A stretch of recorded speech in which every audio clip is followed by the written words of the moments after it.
Yeah, my name is Jara and I'm 15 years old. Please don't mind the jumper. I didn't graduate. Oh, we love you!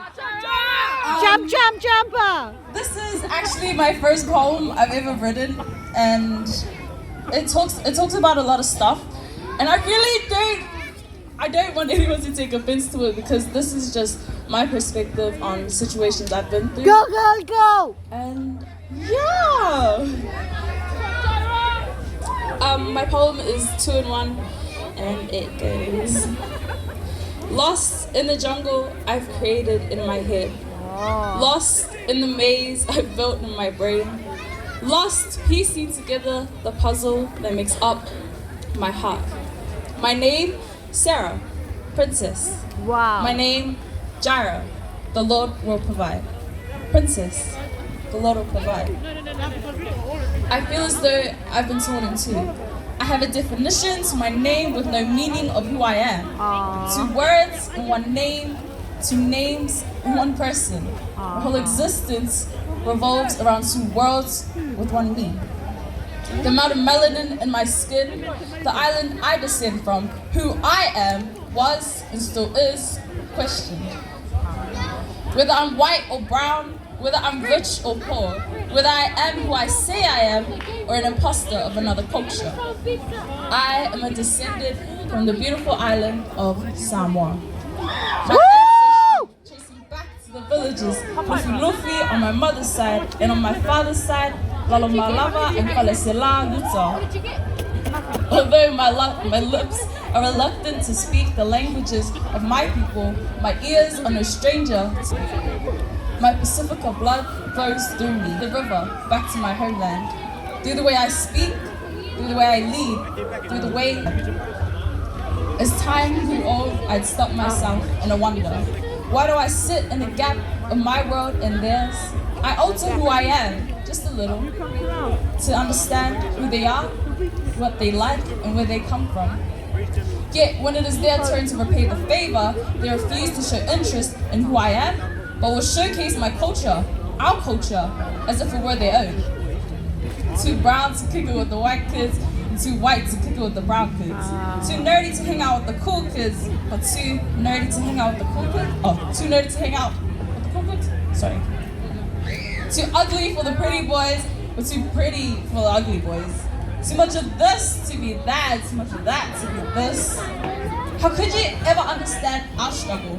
You're not islander. You live in a white area, so therefore you're a white islander. What their perspective fails to envision is that for me, South Auckland was home. Having water fights till after dark, going with my cousins down to Seaside Park. I spent time in Avondale too. Sunday morning flea market on the search for new shoes. The day my father and mother became parents, they were 18. Kids raising kids is what they said to me. Every Saturday, and then at Papa's house, getting ready to see my dad in the penitentiary. Still glad it wasn't a trip down to the cemetery. Now I'm here back in the community, giving back to the people who've done good by me, and loving those who do bad to me. See, because my struggle wasn't unbearable, my struggle was my own. My life wasn't a sub story though. After my 9 years of childhood, we left South Auckland. I was living it up, with fancy schools, fancy classrooms, fancy pools, and this is what people like to confuse. They say I'm too white, they say I'm too different from my people. What they forget is that islanders don't come from South Auckland, they come from the islands. Because no matter where you live, your skin color doesn't change, your ethnicity doesn't change, you don't change. Yet, everything around you will be changing. I moved from Fairburn Primary to Howard Primary. Different environment, different standards, and at times they spoke a whole other advanced language. I went from Pukuranga College to Tangaroa College. Different surroundings, different company, and different priorities.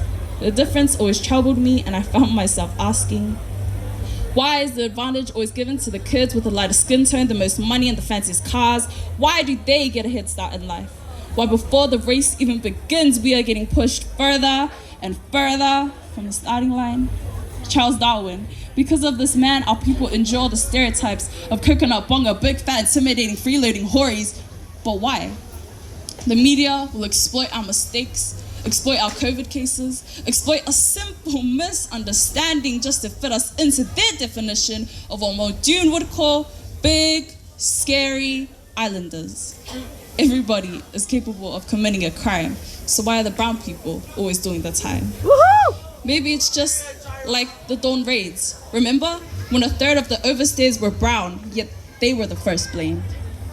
Real eyes, real lies, real lies. Words from Tupac's mouth. Yet people still out here thinking that a rope and a tree is the only thing they're worth.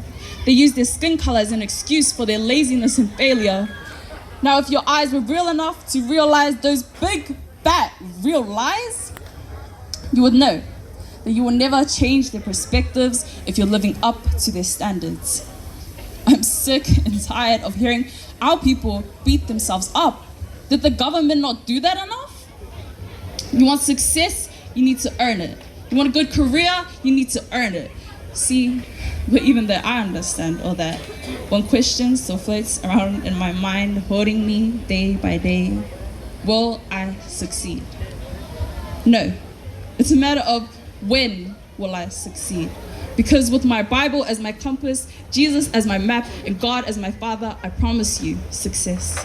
See this color, see this uniform, see this emblem. Sangoro College is who I choose to represent.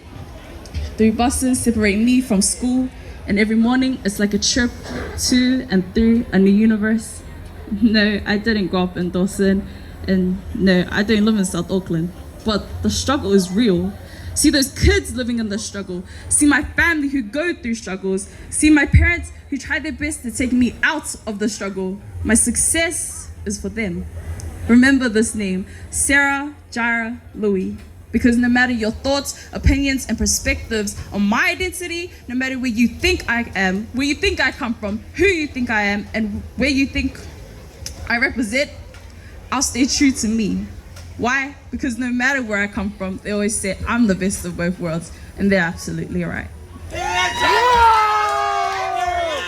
Well done, Sarah. Well done. Car pie choice.